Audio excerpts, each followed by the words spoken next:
Thanks. Yeah. Okay. I got this. It's not a tumor. It's a. It's to help you hear me, and I sound a little weird to myself, but uh, just they tell me it's fine. They. Um,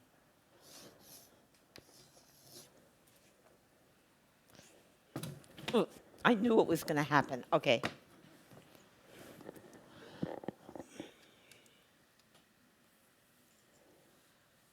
All right. Um, I'd like to actually talk with the audience. Oh man, this is subversive. Okay. um, after afterwards. So I will start with what I'm calling me. This is a part of. Thank you, dear.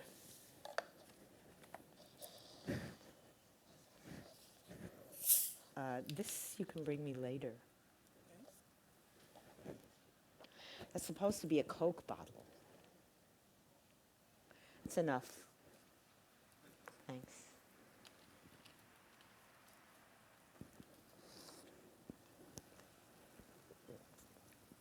Yeah, it is. Um,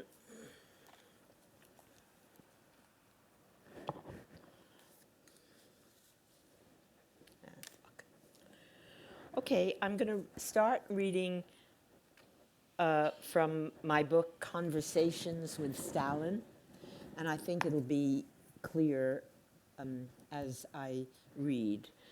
Both my parents were Marxists, so naturally they were atheists.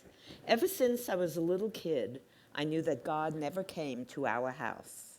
We never went to his, not like the Italian kids on my block.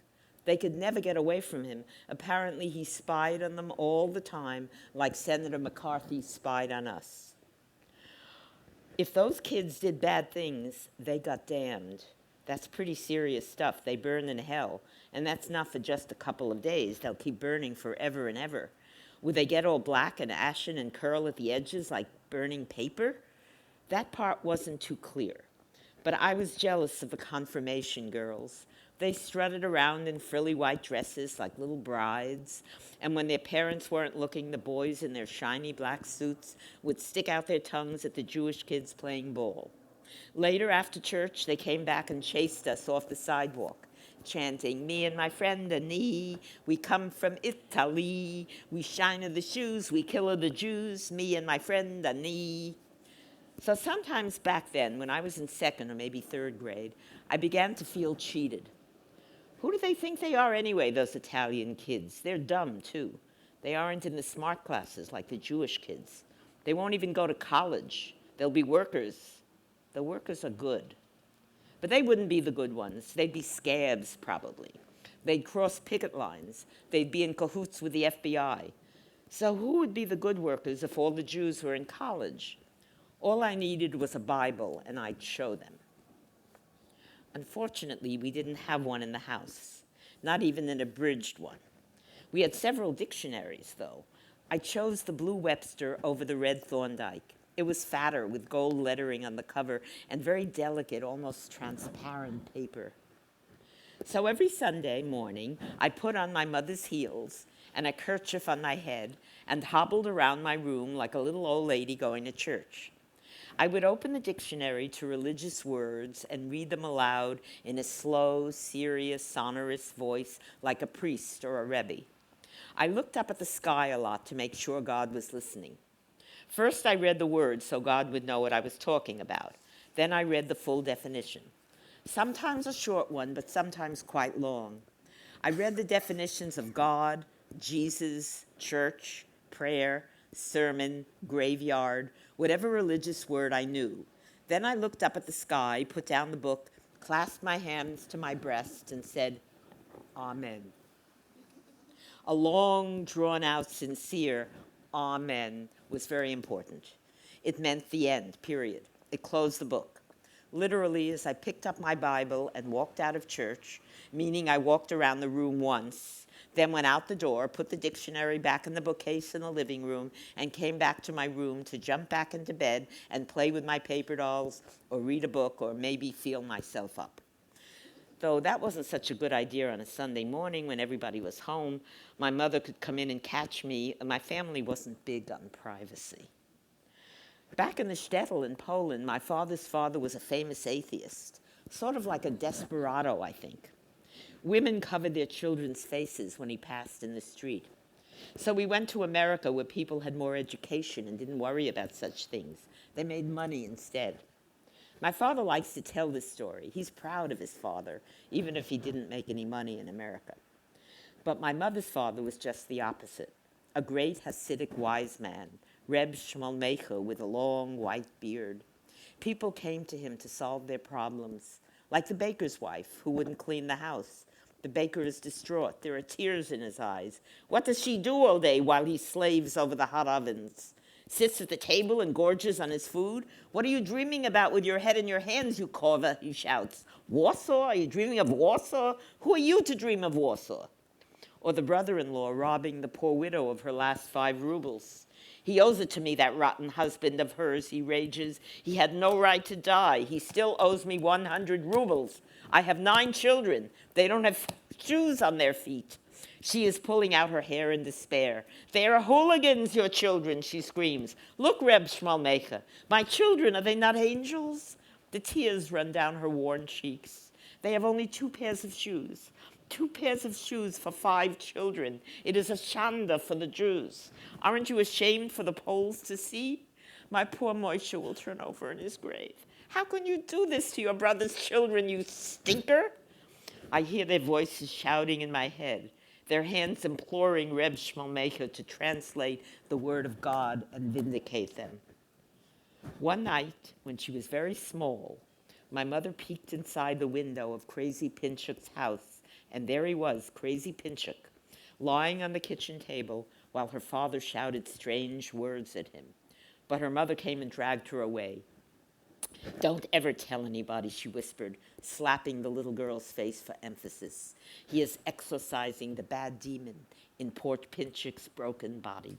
Now he will go to school and read books like the other children. Will he do arithmetic too, my mother marvels? This is a mixed blessing. She won't be able to steal poor Pinchuk's pennies anymore when he can't count them correctly. Please be to God, her mother says. Please be to God. But God is like chocolates. He can explode gloriously in your mouth, but even if you're careful and nibble at him in small bites, sooner or later, usually sooner, he's gone, leaving you lonely and forlorn. Some years later, when I was in high school, I remember desperately falling down on my knees when I thought I was pregnant and begging God for help. I don't remember who the father was, and maybe I didn't even know, but when I missed a period, I was terrified, the way we all used to be in those days when abortions were done in back alleys with slimy amateurs and dirty knives. Now, I didn't know anything about that, really. I had never had an abortion or known anyone who had, and for all I knew, you could find a decent doctor willing to help a poor girl for $100, but that was a lot of money in those days. I certainly didn't have it. I only got 75 cents an hour for babysitting, and I was saving for an Angora sweater. My parents wouldn't kill me, but they'd yell, and my mother would wring her hands and cry. Though if I worked it right, maybe I could taunt my father into hitting me, and my mother would rush to protect me while I crouched on the floor protecting my face, and she would call him a brute, and suddenly he was the bad one, not me. But in the end, they'd help me to get a safe abortion. I knew that. I was 16 years old, for God's sakes. But they had their own troubles, and I was ashamed for them to know I wasn't a virgin anymore. So better all around if God could help. I slipped down to the floor, scraping my knees and clasping my hands to my chest, the way I used to do in my old church days, and begged for help. Please, please, help me, God, and I will believe in you and not deny you anymore. I was getting carried away, crying and pleading, rather enjoying myself, when I felt a soaring, passionate rush in my body, and to this day, it's still miraculous to remember, but suddenly blood started streaming down my legs and my period came back with a bang. Now that I think about it, maybe it was a miscarriage, but I didn't know much about such things then. It's bizarre how much we didn't know in those days. And either way, it was a miracle, my own 100% miracle. I thanked God in a rather noble, grand tone, got up and cleaned myself and inserted a sanitary napkin into my pants, the way we did in those days. And I kept saying, "Thank you, God, thank you." And then I was in the midst of a moral dilemma, big time. Every bone in my body wanted to figure it was a natural occurrence. He didn't have anything to do with it. He never heard me. He wasn't there. He didn't exist. And I should just figure I was lucky. Maybe I didn't calculate the time right for my period. I never did anyway. But that seemed like such an ungrateful, unmannerly response. It was ungentlemanly. I had called on him and he answered. It didn't matter whether it was him or science. You promised to believe in him. You said you wouldn't deny him. So now that your prayer was answered, God damn it, you better believe in him. There was no other way to keep my dignity, my self-respect. And for a couple of weeks, I stuck to it. But then life went on, and I got busy with other things. He got further and further from the place where I was, and soon I forgot all about him. So maybe God came to me once, and it was a good thing, too, even if he didn't stay so long. Like visiting my mother in the Alzheimer's home years later. Better a short visit than none at all. An even shorter meeting that I'll never forget was with this sexy guy on McDougal Street. He was tall and handsome with black curly hair and a cute accent. He liked me. He definitely liked me. It was kismet. Turned out he was going to NYU and I was majoring in cafeteria at CCNY, where my friends, the poets and artists, spent the days cutting classes and smoking over dreadful coffee. This made him laugh, and he talked about his classes, which I said I wouldn't cut either if I had to pay such serious tuition money. And then he started complaining about the Jews in his classes. There are so many you can't get away from them. I never know where to sit. I started to laugh. This is New York City, after all. Hey, I said, I'm Jewish. He swirled to face me. No, you're joking. He stared hard at me. I thought, this guy is devouring my face. He's serious. What is this all about? No, I said. This was beginning to feel really weird. No, I'm Jewish. I've always been Jewish. I grinned. And I'm not even in any of your classes. Why wasn't he laughing? Now that I thought about it, I couldn't place his accent. Actually, he sounded kind of Israeli. So where are you from? I yelled as he ran across the street and continued walking on the other side. I'm Egyptian, he shouted and began to curse me. I hate you. Israel should be blown off the map. You stole Palestine. You're a thief, a murderer. What was he saying? What did I have to do with Israel? Remember, this is about 1955.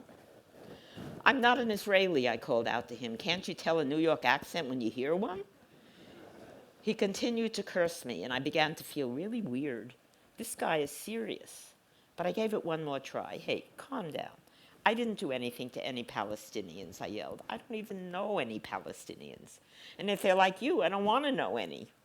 I still couldn't see what all the fuss was about.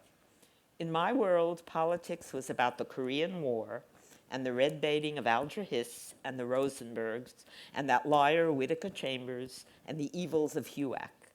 This guy was attracted to me. I was attracted to him. What did all that stuff so very far away have to do with me? He continued yelling all the way down the street. Finally, I stopped declaring my innocence and turned around and walked back to the Figaro and ordered a cappuccino. Hey, didn't you just leave with that sexy guy, the friendly waitress asked? Then I realized I was trembling. My hand shook as I drank the coffee and I spilled some on my white blouse. The next day, I asked Comrade Stalin what had happened. Why do I feel so creepy and angry? He sighed. How many times have I told you, little Ellie, the personal is always political. But I was still jumpy. I couldn't be satisfied with slogans this time. So it's just that our politics are different? that coming from a different place, he couldn't care less about Senator McCarthy and Roy Cohn? Do not disparage geography, little Ellie. Geography is like class. They both cause wars. But he isn't a Palestinian, and I'm not an Israeli. They aren't even our wars. We wandered silently for a while. I reached for a cigarette. I was still very nervous. Look, I tried to explain in more detail. I was treated like shit by some rude creep who was a guest in my country and a guest in my city. And frankly, a guest in my neighborhood. If Mickey knew what a creep he was, he wouldn't serve him at the Figaro. He'd throw him out. This guy could be dangerous. He looked like he wanted to kill me. He should be deported. Good. You are learning. He patted my head affectionately. You have been insulted, dear Ellie. My heart goes out to you. If you are in my country, I would send such a rogue to Siberia. He comes from a warm country. He will languish in the gulag. He will freeze to death. His heart will break in the snow. He shakes his head. That is the trouble with democracies. You aren't suspicious enough. You don't know how to protect yourselves. You let in all the riffraff. But I can't stop. I'm still going at it. There's more to this than meets the eye. Even the wise eye of Comrade Stalin. You know what I'm most pissed about, comrade? That I tried to explain myself. I must have sounded so apologetic. I should have told him to go fuck himself, don't you think? Little Ellie, what have I told you about self-expression? It is wasteful. It goes nowhere. Just report him to the authorities. They will know what to do. He slid his finger across his throat in the age-old gesture. But I couldn't stop. I should have told him that my mother's whole remaining family is in Israel, that her sisters are Sabras who've lived in Haifa since the 20s, that my cousin Amos is a colonel in the Israeli army. I hope they kill that creep. Comrade Stalin smiles and hugs me. Oh, they will, little Ellie, someday, sooner or later. This fellow will not sit still. He will not spend his afternoons drinking tea and disputing the fine points of art and history. One day he will die earlier than he was meant to, one way or another. As I would like to remind you, this was 1955.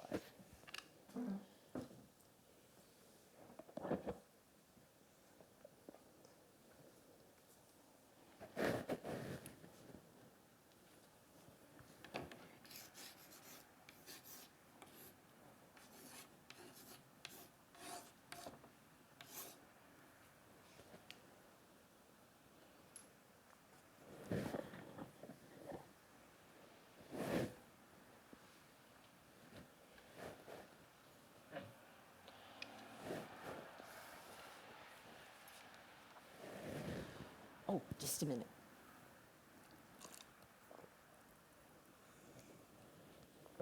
Thanks.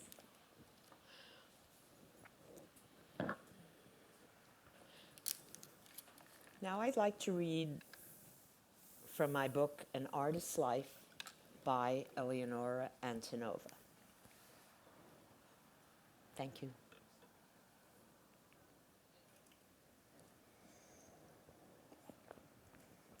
This is better than Pepsi. This is chapter 5, Felix. Then one day the war came. I'm dancing, by the way, with Diaghilev's Ballet Russe. Then one day the war came. I understood nothing. I was a provincial. What did I know of glory? Americans walk on sidewalks. Americans stumble and fall. They put on Dr. Scholl's corn pads and keep walking. The nettles slip into the soles of their shoes, and they light a cigarette and keep walking. I will never understand the passionate happiness that the assassination of a measly Grand Duke, Ferdinand of Serbia, brought to the peoples of Europe. And the artists, they long to fly over lakes and seas, to kill people they didn't know, who are also spiraling like dervishes towards them, to the roar of cannons, the glory that was war.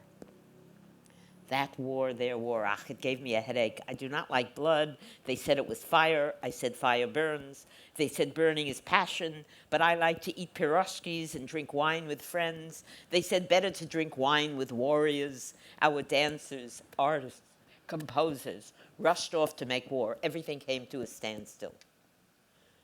So Diaghilev said we would go to Spain. Those of us who were left would go to Spain. He said there was a lot to be done there. He said Spain would be a place for making a success. There was a war. Spain was not in the war. The old man always had these ideas. Sometimes they didn't work, but Diaghilev had spirit, so we went to Spain. What could we do in Spain? Stranded. We were stranded. But we danced. There were audiences. People came. Even the king came. What's Spain? An oriental country. Almonds, orange trees, siestas, bullfighting. It's not a country. It's Asia. But he said it shouldn't be a total loss. We would do a Spanish ballet. The old man always knew how to go on. We went hunting in low dives. We were poor. We were dancers. We were brought up on hardships. But those places he took us to, looking for I don't know what, there in a low dive in Cadiz, an old man playing a guitar, drinking brandy, a miserable out-of-tune guitar, the contralto with a cracked voice singing, and a bunch of drunken gypsies sitting around dark like they could cut your throat any Tuesday. And there was one, a little man, Felix. That's who he was, Felix. Yes, his name was Felix. That's who I want to talk about. I want to tell you about Felix. Yes, Diaghilev. He discovered Felix. But it wasn't really like that. Felix, I'm sorry, don't look at me with your reproachful eyes, your dark, hungry face. You wanted so much to be a success. And Felix starts to dance. It is not dancing as I know it. No, not like that. It isn't dancing, it's drumming and chording. It's high heels and drumming. It's pounding the heels, beating the floor. The body is upright as if it's hung from a hook. And he moves as if he's dancing around a handkerchief, drumming on the edge of a handkerchief. It is all fire and blood.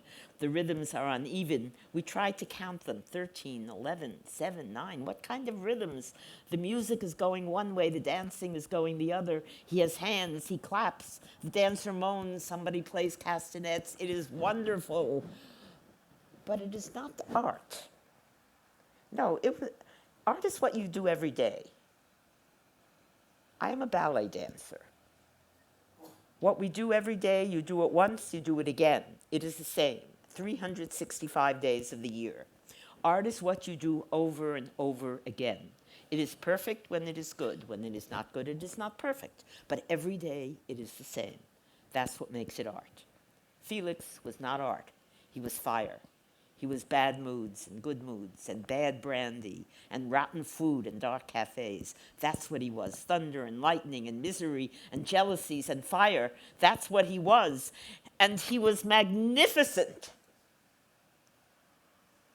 No, it was not quite that way. It was not that way.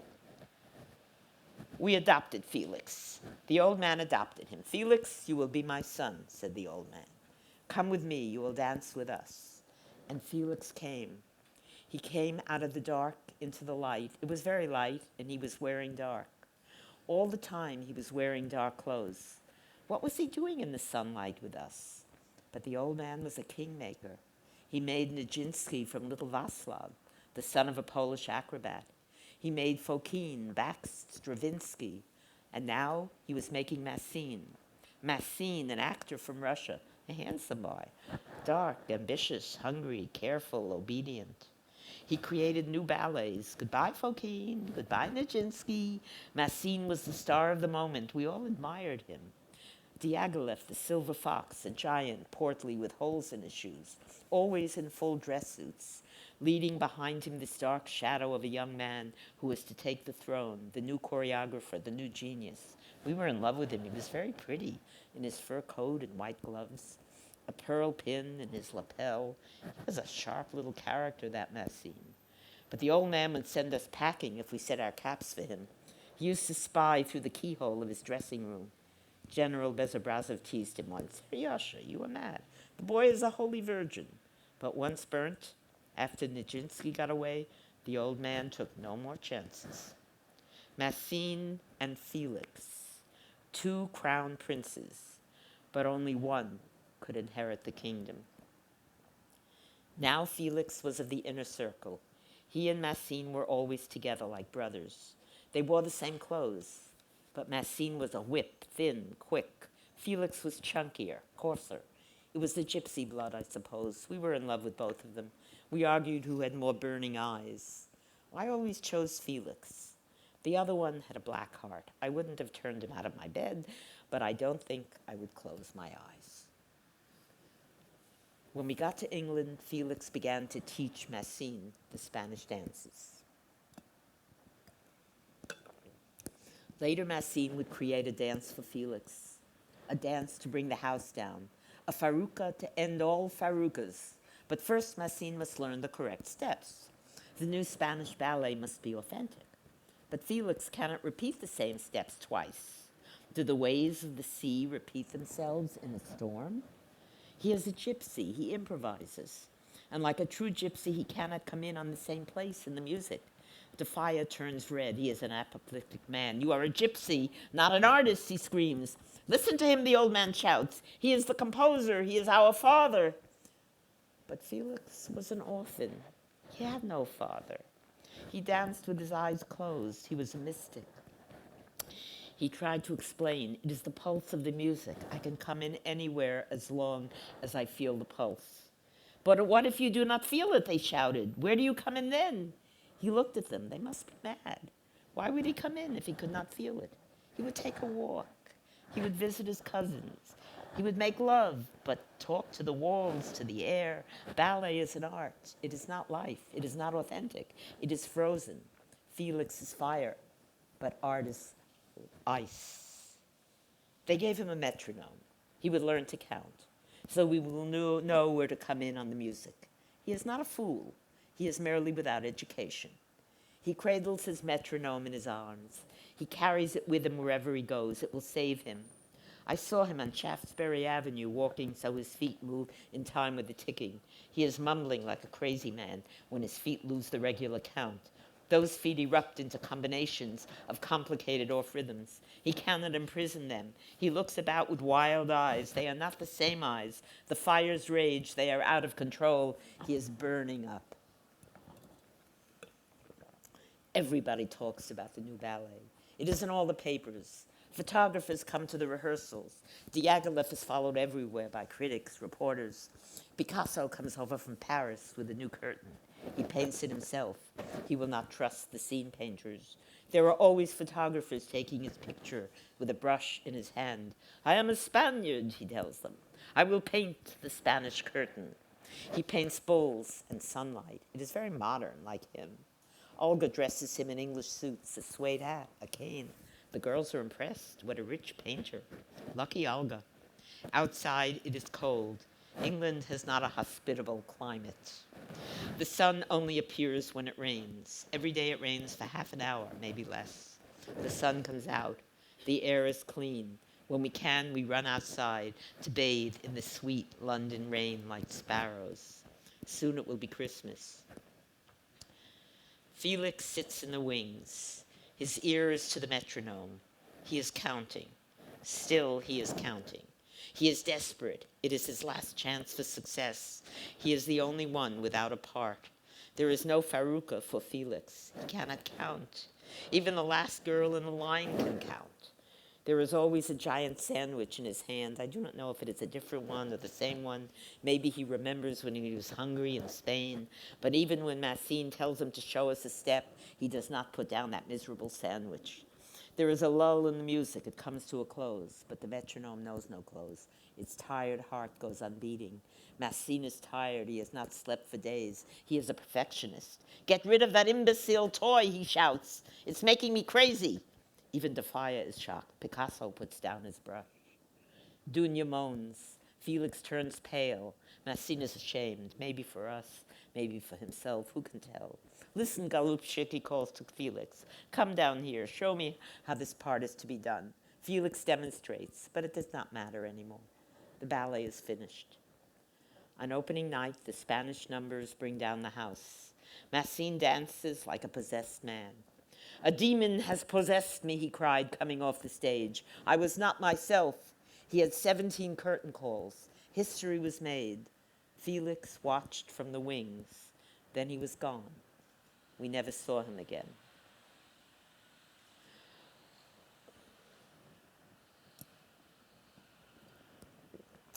A few weeks later, we were off to Paris.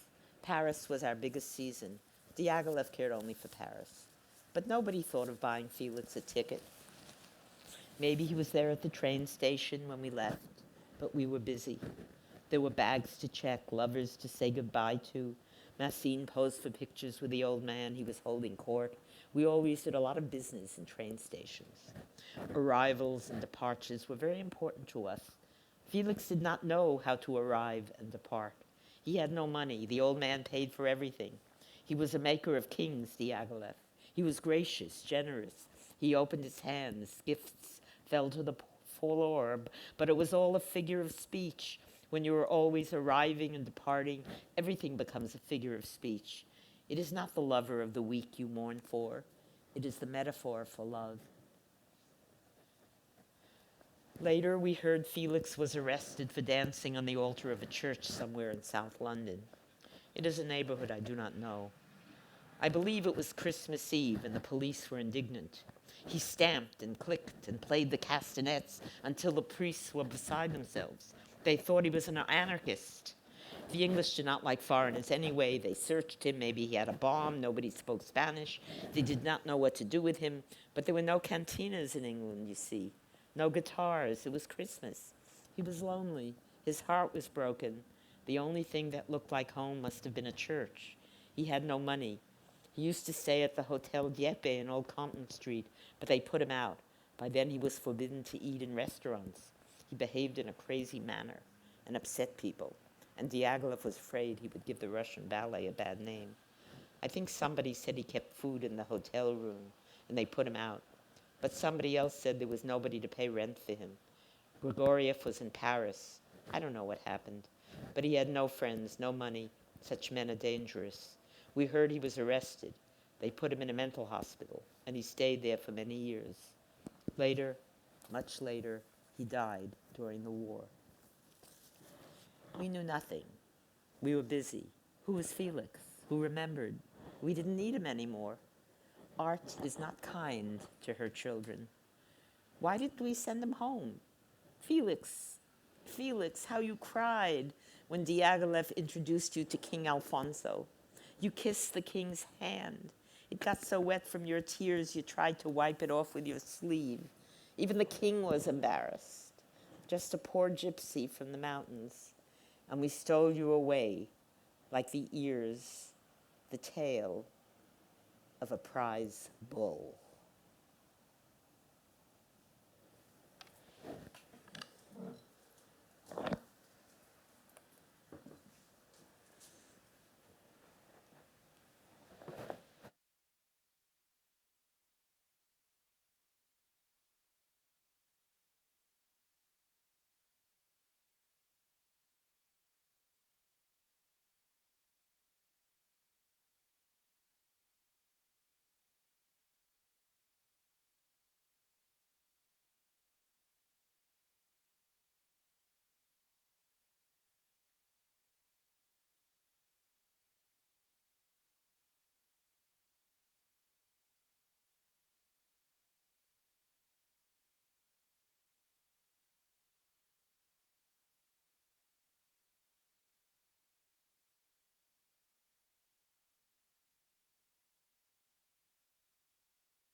sweetie.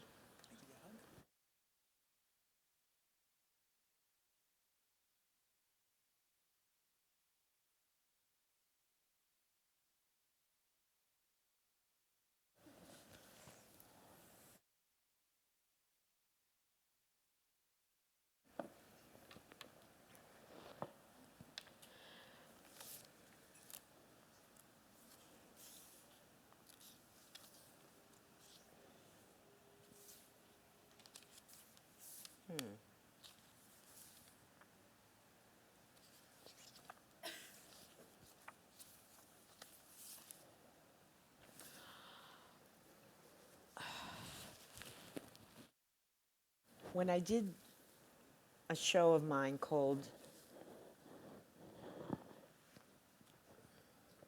Recollections of Diaghilev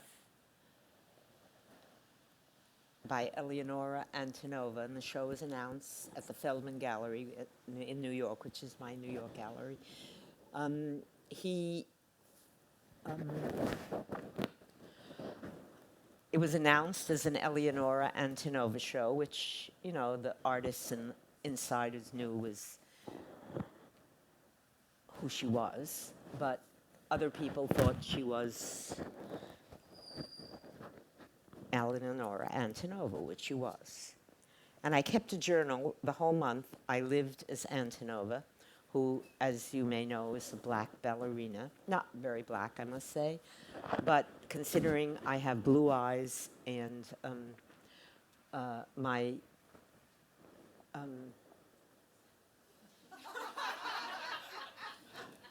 oh, that was amazing. I thought it was a horse.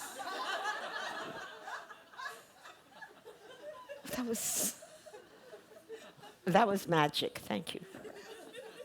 I love magic. And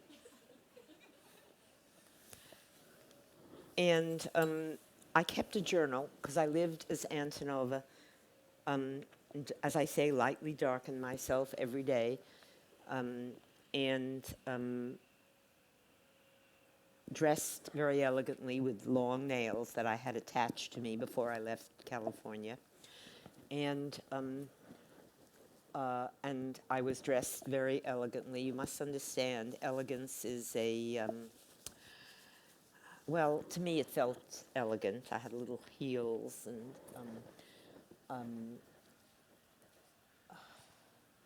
since I've been wearing daily blue jeans with holes in them, you can understand this was elegance for me. And I was Antonova, and I kept a daily journal. This is a somewhat older book. This happened, I believe, in 79. Photographed Monday, October 27th. Photographed Antonova around town today. Worked with Mary Swift, who shot some pretty pictures of my King performance in Washington last year. Her work has a wistful romanticism which suits Antonova.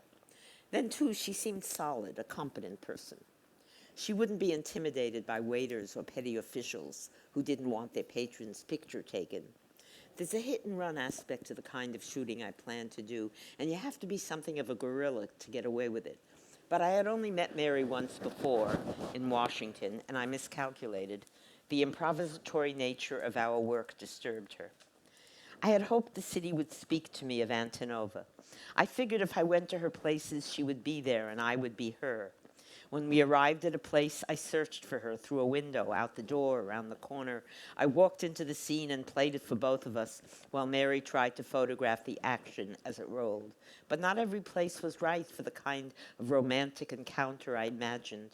I made a list of promising places, places for a native, not a tourist. Picturesque places, though not necessarily famous. Genteel, cultured, sometimes expensive places, filled with atmosphere. Antonova would lunch at the Russian Tea Room, not the Four Seasons. But there were problems. Lincoln Center looks like a bank in Kansas City. And though Carnegie Hall has style, most of it is hidden away in the auditorium under the great dome or on the wide carpeted stairways winding down from the balconies. I remembered as a child the best part of Philharmonic matinees was moving down the stairs with the crowd, the final applause still ringing in our ears, row after row of signed photographs of performing artists behind thin gilt frames lining the walls all the way up to the immense ceilings. Photos of glamorous ladies with tweezed eyebrows and stern young men with curls standing up over high intellectual brows.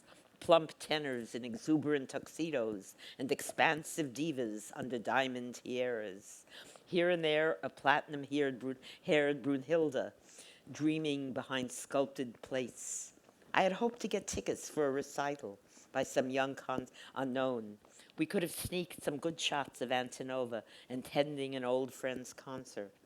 The young violinist becomes an old cellist. It is his annual recital. Every year the crowd becomes sparser, the mailing list shorter. Mostly they are the old man's students now. There are not too many of these anymore. The best ones go to Juilliard. They want a degree. Antonova sits next to an old couple. There are so few of us left. She studies the program. The melancholy tones of Saint-Saëns sign through the hall. The heart turns over. The years slip away. It is 1925 again. How full-toned the young artist was then. How beautiful we all were, children of paradise. A discreet tear slides down Antonova's cheek, the one on the side where Mary Swift crouches behind a column. She is changing cameras now. She moves further back to get a wider view. I don't think we would have been caught. There couldn't be many ushers on a weekday afternoon. The artist would cut costs as much as possible. His friends would approve of photographers. They are young. There was no scheduled concert, so I didn't even try to get in. I wasn't about to waste hours arguing with bad-tempered box office attendants and their snotty supervisors. No place, with the exception of the Russian tea room, was indispensable. I would not set up and design every image the way I did for Angel of Mercy and 100 Booths. Instead of the pregnant moment, the passing fancy. City life is always presenting itself and falling away, like riding in a bus, moving slowly through traffic. You're moving, but so are the three people you were idly framing a moment ago. All go off in different directions. You drop the others and watch the woman walking in your window. That's Antonova. Then the bus picks up speed and she's gone. Or you're stalled and she crosses the street. Maybe you pick her up again in the window across the aisle. Excuse me, the fat lady waits for you to tighten your knees so she can pass. You slide into her window seat. It's warm and a little sticky. When you look up again, Antonova is gone. But all day I suffered from an identity crisis. It started this morning with a bad set of openers. First, there were my new voluminous purple slacks. I had admired a model in Vogue wearing short trousers and high heels, and I shortened my pants so they wouldn't cover my ankles. How could I be such a fool? Have I already forgotten how years ago, when I was having my hair cut, I asked for a style worn by a model in Harper's Bazaar? Dark hair flowed out of her head like a Gothic heroine. The hairdresser threw the magazine to the floor. That's not a haircut, it's a photograph. He cut my hair short, like Gene Seberg. This is how you should look. But how else could I catch up in provincial San Diego? I wasn't going to sit in Balboa Park and watch the girls go by. They might be pretty, but they wouldn't be stylish. In the mirror this morning, I knew I'd goofed. The slacks were absurd. I was a midget wearing cast-offs. Bony ankles shipwrecked between 2-inch heels in the deep purple sea. The next piece of bad luck was my new expensive suede jacket. The padded shoulders removed most of my neck. The camera would cheerfully slice off the rest. At the last minute, I switched to my beat-up green velvet grenadier jacket. It has a certain 18th century look. Shabby bohemianism was more in character than the silhouette of a linebacker. Mary was getting antsy. I was taking hours. I clamped the purple fedora onto my head. Break a leg, I prayed, and sailed off. Downstairs, a dark, shabby woman with enormous eyes stood in the mirror. It took a second to recognize myself. Like a cleaning lady, I thought dismally. I looked like the maids going home at 5 o'clock. On black and white film, the skin has to be pretty dark to get out of the light range. So this morning, I went a little darker for the camera. I had to use more makeup than usual, and it was difficult to blend the tones evenly. I made something of a mess of it. I was splotchy in places. I looked old, too. The excess paint settled into my wrinkles. They crisscrossed my face like a vengeful magic marker. The camera would linger over every one of them. I usually look younger than I am because my face never sits still long enough for people to notice my wrinkles. My charm depends upon expressiveness, but the camera resists mobility. It will freeze me forever into a wizened mummy. But there was no going back. I didn't have the heart to wash it off and start over. I would have fallen into bed and pulled the covers over my head and never come out. Mary would have been lost before I reached the door. She was waiting to bolt. The improvisatory nature of our shooting was getting to her. I gritted my teeth. I will jump into a story as it offers itself, I encouraged her. All you have to do is follow me. I struggled to talk confidently. I encouraged her. I gritted my teeth. I will jump into a story as it offers myself, I encouraged her. All you have to do is follow me. I struggled to talk confidently. My depression was getting heavier by the minute. I could hardly keep moving. My brave blackness was sinking into failure and shame. I took Mary by the elbow and steered her through the quiet, restful recesses of the park. There weren't too many people here to see our misery. Look, Mary, I said, I will join that man over there under the big tree and throw peanuts to the pigeons, as he does. Be sure and get both of us and the birds, too. I talked with the man for half an hour. His son is an artist, paints and shows in a gallery on Madison Avenue. He teaches in the Midwest. It is very hard to make it, his son says. You need pull. The man doesn't understand his son's paintings. They are abstracts. He likes realistic work. He is a retired schoolteacher. He comes to feed the birds every day. I am retired too, I tell him, from the ballet, the Russian ballet. He adores the ballet, though opera is his favorite. He sings a few bars of an aria, Vesti la Juba, he explains, my favorite. Mary is taking pictures all the time. I motion to her to change sides. My hand is getting tired of throwing peanuts. I have to pick up the ones that aren't eaten and throw them again. I can't keep asking the man for more peanuts. He's running out too. Mary is finished. I shake hands with my friend. He makes a peace sign. Long live art, he says. Mary and I walk down the dark, scraggly path between rock formations and out into the open lawns. Was it too dark in there for you, I asked her. Speckled, she says. Did I look too old? I hope you got my good profile. You worry too much, she says. Don't you want to look natural? Yes, but I'm frightened by the camera. But you're always in front of cameras. Yes, but I've grown so old. I saw myself in a store window before we turned into the park. But Antonova is old. Yes, but I'm not. But you're Antonova. Yes, I was wretched. Back to the apartment to change for lunch. Afterwards, Anna met us at the Russian tea room. Magnificent in a flowered frock. It was pretty late, about 3 o'clock, but people were still lined up behind braided robes in the dark front room. They offered us seating upstairs, but we preferred a table in the back, where chandeliers and samovars glittered in the mirrored walls.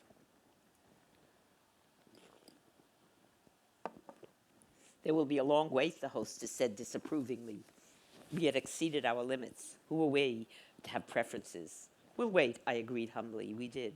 Longer than we should have. People were being seated on all sides of us. We thought some of them came after we did. Action was called for. A bribe was in order. It is how things are done in aristocratic circles. I have learnt this from the autobiographies of the Russian dancers. But I am an American. I have no experience with such things. There was both a head waiter and a hostess. Whose was the worthier palm?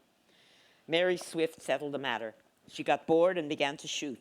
At the first pop of flashbulbs, conversation ceased. The tinkle of movie crockery and silver stopped. The hostess converged on us, flanked by 3 big waiters.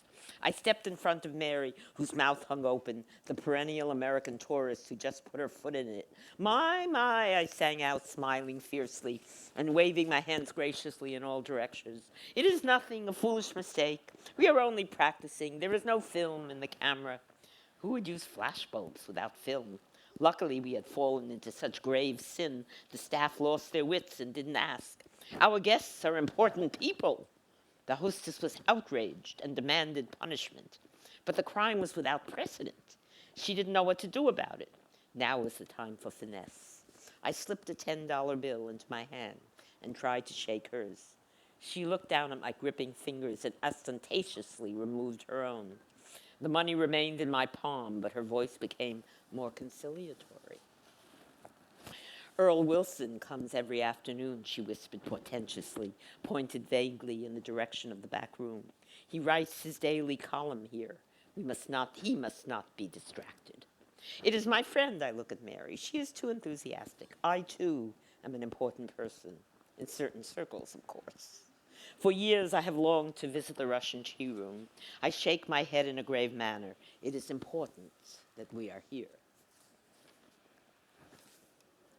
I wore my black silk performance dress. Back in the early 30s, the jet and rhinestones had been hand-sewn into Art Deco flower patterns. My nails were long and manicured. My ancestry was as indefinable as hers. Anna stepped in with a sweeping Italian gesture. She looked sternly at Mary. She does not understand, she said impatiently. It was apparent to any sensible person that the culprit should have remained on the back of a horse somewhere on Long Island. Such people can be dangerous. Anna sniffed with just a hint of disdain. An American. That settled it. Anna was a princess, and Mary was a daughter of industry. The little old one with the suspicious racial coloring and the face of a monkey was less certain, but she talked well. The hostess was a woman of the world. She shrugged her shoulders. There was no accounting for tastes. She drifted away.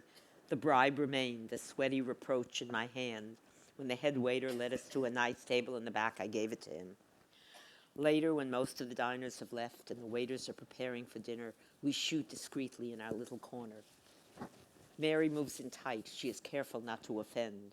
The staff wear a somewhat aggrieved look, but go about their business as if we aren't there. When we leave, I slip the hostess a $5 bill, as I had seen a departing couple do earlier. It disappears neatly into the pocket of her skirt. She is a lady and accepts gifts. We must not intrude on the privacy of our guests, she says. You understand. I wave aside the memory of the unfortunate incident. I am Antonova, the dancer, I introduce myself. I hear a slight accent. Are you Russian? I was born in Singapore. She evades my question. I nod knowingly. Singapore. Stopover for white Russian aristocrats fleeing the revolution, with diamonds in their curtain rods. A sink of intrigue. Up close, she has a vaguely Eurasian look. She is small, tough, no longer young. We have much to say to each other. Visit us again, she entreats. We will look after you well. She shakes our hands warmly, even Mary's, and we cross the threshold of old Russia into the cold glare of the late afternoon sun. I actually forgot the introductions. I was supposed to read. Oh, man.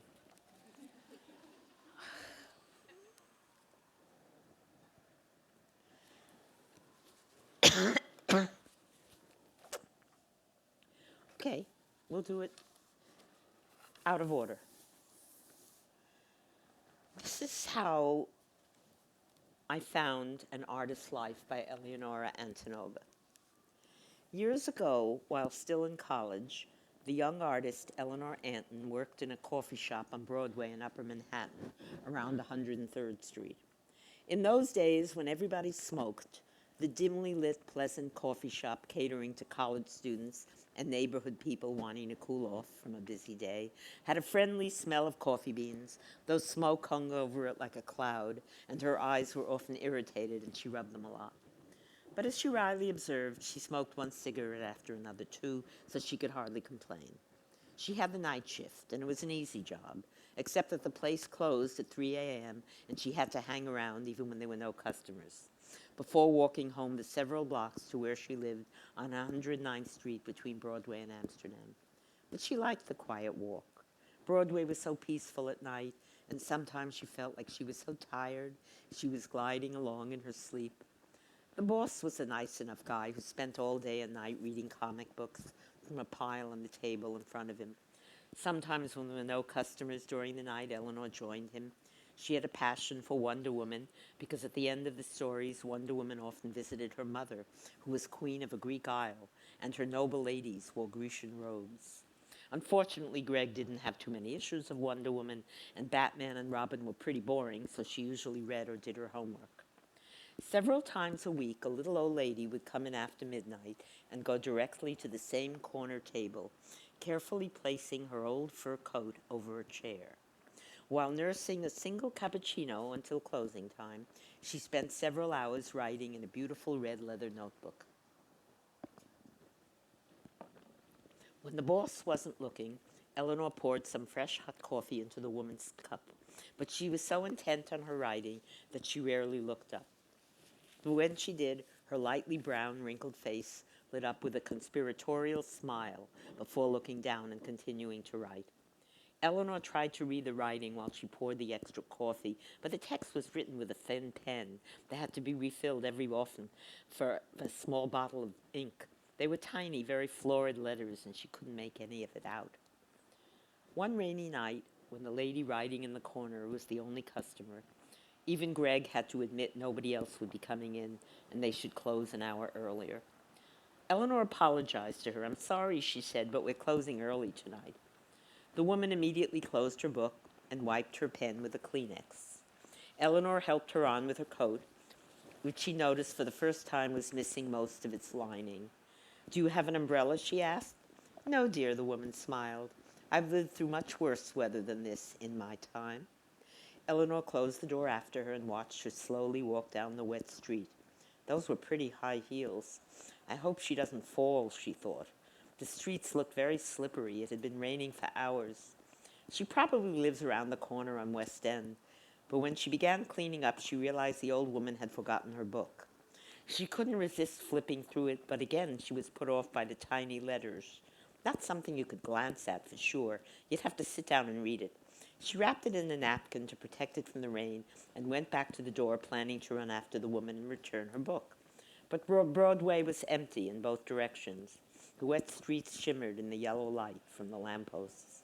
An occasional car swished by, but otherwise there wasn't a person in sight. She must have turned off to West End already, Eleanor thought, so she tucked the book in the cubby behind the counter until the woman returned. Only she never did. Eleanor never saw her again, though sometimes she felt somebody was there at the table she used to sit at, but when she turned around it was empty. For some unknown reason, nobody else ever sat at that table again, except perhaps when it was crowded, which was very rare.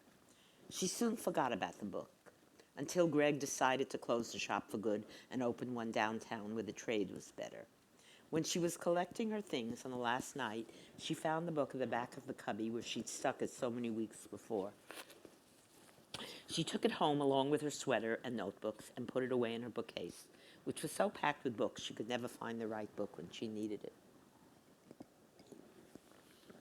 Years later, she moved to San Diego with her husband, the poet David Anton, and their one-year-old son, Blaze. They drove in an ancient Cadillac filled with the books they had hoped to give away, but found they couldn't. Who knew when they'd want to reread the brothers Karamazov or Casanova's memoirs? "But of course we can always get those books anywhere," she said to David. "It's not as if these are the only editions." But they just looked at each other. "Fuck it," she said. "Let's go to the market and get some boxes." Later, unpacking the boxes in Solana Beach, the first place where they lived in Southern California, David found a red leather notebook. "What's this?" he asked. "It can't be yours. Your handwriting is unreadable." Eleanor flipped through the pages. "This handwriting is worse than mine," she said. "Can you read it?" He looked over her shoulder. "Nope," he said, losing interest. But she sat down on the couch and began to read. It was slow going.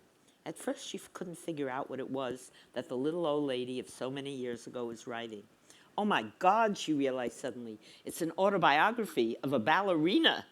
"You're kidding," David said. "It's in longhand. Who wrote it?" "Don't talk to me now," she said. "I'm reading." "But we have to unpack," David protested, but she didn't answer. She was far away. Even the difficulty of reading that tiny, flourishing hand was a pleasure. It made it all so much realer. History isn't a grocery list. The little old lady in the ratty fur coat was writing to her from so far away. Of course, she was dead now. Jesus, why didn't I sit down and talk with her? What an asshole I am. There was a ballerina who danced with Diaghilev, and all I could do was pour her some fucking coffee? But when she went to the university library and looked up Diaghilev and histories of modern ballet, there was never any mention of Antonova in the indexes. After a while, she stopped looking. She wasn't there. History had forgotten her. But Eleonora was tough. Wasn't she correcting history's mistake by writing her own? So here's her story: the glory days with the Ballet Russe and the lonely years traveling the American wasteland in broken old vaudeville theaters. Poor Eleonora. Like all artists, she kept reaching for the stars, only to be washed away in the inexorable tsunami of history. As she says in her memoir, art is not kind to her children. And I'll read you what I was supposed to read before I read from my conversations with Stalin, so you'll know how he and I are on such intimate terms, or were. I never told anybody, but Comrade Stalin and I were very close friends. For years, we used to meet up in Central Park and talk about stuff. My mother would have been jealous, so I never told her. She'd have charmed him into being her friend, not mine anymore. I knew her too well. You have to admit, though, you could hardly blame her. He would have been such a great catch. He probably had access to money, too, though here I wasn't so sure. He never bought me an ice cream cone or a hot dog when we walked in the park, so I don't know whether he had rubles or dollars in his wallet, but maybe it really didn't matter. Money was money. You could probably exchange rubles in a bank the same way you exchange French franc. I didn't tell my sister either. I didn't trust her. She might have turned him in. And my father would have warned me not to mingle with such highfalutin folk. I might get into the newspapers. Stay away from greatness. Hide. You'll only get hurt, little Ellie. It's the way of the world. So I kept my secret for years. It was fun to have a secret anyway. I felt like a conspirator, like the Count of Monte Cristo or Jean Valjean.